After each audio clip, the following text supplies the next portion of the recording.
राम राम भाई सभी को। आजकल हमारे देश में भगवान के अवतार घूम रहे हैं। आपको लग रहा होगा कि मैं क्या बकवास कर रहा हूँ, लेकिन आप खुद ही सुन लीजिए। वो हमारे भगवान है, वो हमारे श्री योगी जी, हनुमान जी हैं और अमित शाह जी, वही भगवान शेषनाग हैं। मतलब इन लोगों को थोड़ी सी भी शर्म नहीं है कि ये लोग भगवान को किससे कंपेयर कर रहे हैं। अरे भैया जाके घर में पहले देखो अपने कि आटा चावल है कि नहीं, बच्चा खाएगा क्या, अब नहीं है तो क्या ही कर सकते हो, भगवान से ही मांग लो अपने शायद मिल जाए। ऐसे ही लोग अपने लीडर को सर पे चढ़ा रखे हैं और इनके लीडर पब्लिक के सर पे चढ़ के पूरे देश के सिस्टम को अपने मन मर्जी से चला रहे हैं। चाहे वो ईडी हो, सीबीआई हो, इलेक्शन कमीशन हो या फिर सुप्रीम कोर्ट के जजेस ही क्यों ना हो, ये सबको अपने हिसाब से कंट्रोल कर रहे हैं। अब ऐसा मैं गांजा वगैरह फूक के तो कह नहीं रहा हूँ, अगर सरकार के पिछले 2 साल के कार्यकाल को देखा जाए तो चीजें इसी की तरफ इशारा कर रही हैं। मेरे दिल में बहुत दर्द है।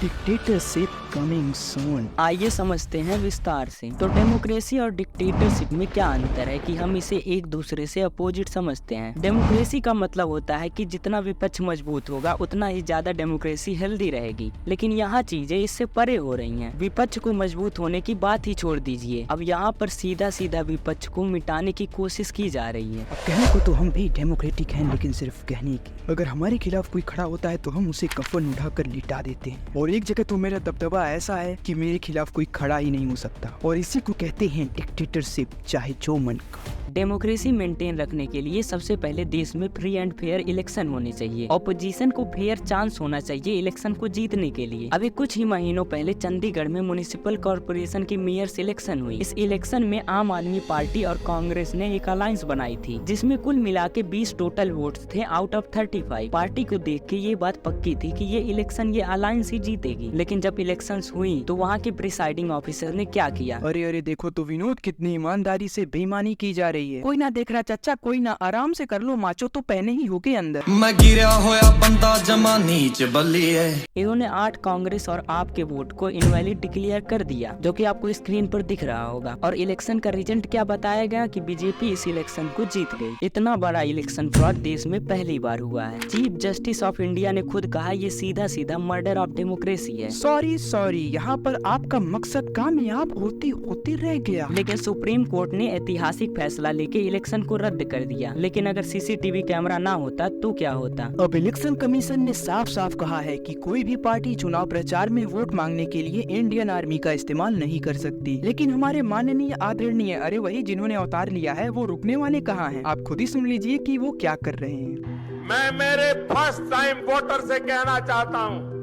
कि आपका पहला वोट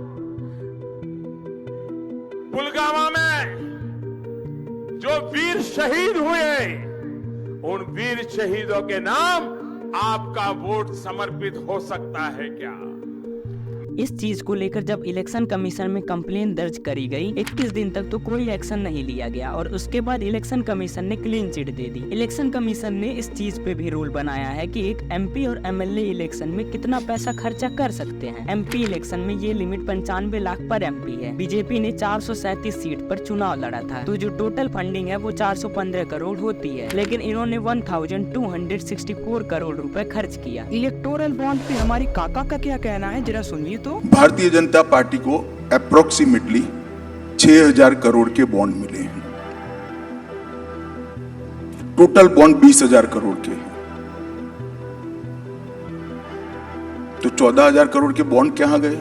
अबे हाथी के खिचड़ी खाने वाले काका को जरा एक्सपोज करो बे, रॉन्ग नंबर है ये। नहीं कर सकता भाई, मैं क्या, मेरा पूरा परिवार डरा हुआ है। लेकिन डेटा के हिसाब से 16,000 करोड़ के इलेक्टोरल बॉन्ड बेचे गए थे। आजकल ये भी सुनने को मिल रहा है कि अवतार पार्टी एमएलए को एक प्राइवेट रिजॉर्ट में ले जाके उन्हें पैसा खिलाकर खरीद लेते हैं। और इन सब चीजों को इन्वेस्टिगेट करने का काम किसका है? इन्वेस्टिगेटिव एजेंसीज का। लेकिन इन्वेस्टिगेशन कहाँ से हो भैया, जब सारे एजेंसीज अवतार पार्टी के कब्जे में है। अभी हाल ही में हुए न्यूज लॉन्ड्री की रिपोर्ट ने ये बताया कि ईडी का इस्तेमाल सिर्फ बाकी पार्टीज के खिलाफ नहीं किया जा रहा है, बल्कि देश की कंपनीज के खिलाफ भी किया जा रहा है। करीब 23 कंपनीज जिन्होंने अवतार पार्टी को कोई पैसा नहीं डोनेट किया था, उनके ऊपर सेंट्रल रेड होती है और उसके बाद देखा जाता है कि कंपनीज करोड़ों रुपए डोनेट करती हैं अवतार पार्टी को। चलो भाई, सीबीआई ईडी को छोड़ो, हमारी मीडिया तो कुछ बोले सरकार के खिलाफ, लेकिन आज के समय मीडिया का राम नाम सत्य हो चुका है पूरी तरह से। मुझे मोदी दो, मुझे मोदी दो, आहा मुझे मोदी ही चाहिए। अच्छा ऐसा हुआ सोनम वांगचुक जी ने अपनी स्ट्राइक तोड़ दी। अगर गोदी मीडिया के भरोसे बैठे रहते तो उनके हेल्थ को बहुत बड़ा नुकसान पहुंच सकता था। अगर आपको नहीं पता तो बता दूं कि लद्दाख में 30,000 से भी ज्यादा प्रोटेस्टर प्रोटेस्ट कर रहे हैं अपने पर्यावरण को बचाने के लिए। और सोनम वांगचुक जी ने गुहार भी लगाई थी गोदी मीडिया से कि एक बार आके यहाँ के हालात का जायजा ले ले, लेकिन गोदी मीडिया को इससे फुर्सत मिले तो ना। आप दोनों में लड़ाई होगी तो कौन जीतेगा?